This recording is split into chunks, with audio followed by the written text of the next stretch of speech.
नमस्कार दोस्तों, मेरा नाम है कौशलेंद्र कुमार और आप देख रहे हैं द लॉजिकल। आज का हमारा विषय होगा राजनीतिक चेतना पर। तो जैसा कि हम जानते हैं कि किसी भी देश की राजनीति ही उस देश का भविष्य तय करती है और यही राजनीति भविष्य में हमारा इतिहास कहलाएगी। लेकिन हमारे देश में बचपन से ही बच्चों के अंदर एक झूठ या एक डर बिठा दिया जाता है कि राजनीति बहुत ही गंदी चीज़ है और हमें इससे दूर रहना चाहिए। और शायद यही कारण है कि हमारे देश के नागरिकों में राजनीतिक जागरूकता बहुत कम है और इसका सबसे ज़्यादा फ़ायदा वो लोग उठाते हैं जो हर तरह के गलत कामों में शामिल होते हैं।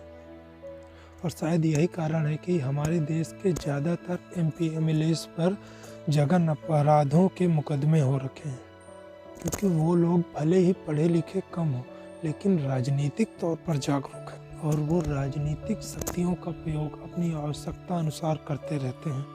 और आम नागरिकों की सबसे बड़ी गलती ये हो जाती है कि वो अपना पूरा जीवन काल, पूरा बचपन, पूरा अपने बच्चों का भविष्य इस देश में गुजारते हैं, जबकि जिस संविधान और कानून से यह देश चल रहा है उसको कभी भी खुद से पढ़ने या जानने की कोशिश नहीं करते हैं।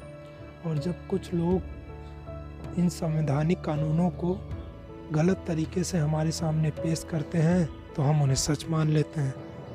शायद यही कारण है कि चाहे कोई भी राजनीतिक पार्टी आए लेकिन देश की आम जनता का हमेशा ही शोषण होता रहे। इसीलिए हमें देश की आने वाली पीढ़ी के मन में राजनीतिक चेतना को जागरूक करना बहुत ज़रूरी हो गया। हालांकि निजी तौर पर मेरा मानना यह है कि भारत में अब तक जितने भी प्रधानमंत्री हुए हैं, चाहे वो नेहरू जी से लेकर मोदी जी तक जितने भी प्रधानमंत्री हुए हैं, उनके व्यक्तित्व में कमी नहीं है।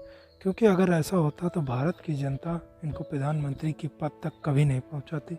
लेकिन हाँ, इनके द्वारा बनाए गए कानूनों और योजनाओं में कमियां हो सकती हैं, क्योंकि कानून और योजना ही किसी भी देश की दिशा और दशा को तय करते हैं। और कोई भी देश का नागरिक जो कि प्रधानमंत्री के पद पर पहुंचा है वो कभी भी अपने देश, अपने घर का बुरा नहीं चाहेगा। लेकिन देश के किसी भी नए कानून या नीतियों पर तार्किक रूप से अपने विचारों को रखना और उन पर अपने समर्थन या विरोध प्रदर्शन करना, ये एक जागरूक नागरिक की पहचान होनी चाहिए। जनता के द्वारा चुना गया उम्मीदवार अपने जीवन काल में कैसे खाता पीता है, उठता बैठता है, क्या पहनता ओढ़ता है, ये सब इतना मायने नहीं रखता है। लेकिन चूँकि जनता ने उसे चुना है इस देश के लिए, तो वो क्या फैसले लेता है और उन फैसलों का हमारे देश पर, हम सब पर क्या प्रभाव पड़ता है, ये जानकारी होना बहुत ज़रूरी है।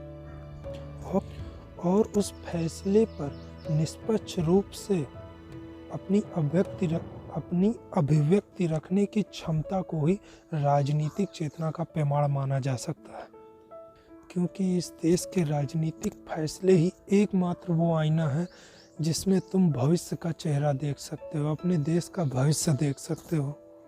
इसीलिए हमें अपने स्कूलों में ये चीज़ बच्चों को सिखानी चाहिए कि राजनीति गलत नहीं है, लेकिन राजनीति की समझ रखना बहुत ज़रूरी है, क्योंकि इससे पूरा देश चल रहा है। तो आज की वीडियो में इतना ही। अगर आपको मेरा कंटेंट अच्छा लगा तो प्लीज़ मेरे चैनल द लॉजिकल हिंदी को सब्सक्राइब करें और लाइक करें, शेयर करें, अपने सुझावों को कमेंट बॉक्स में दें। आज के लिए इतना ही। आप सभी का बहुत बहुत धन्यवाद।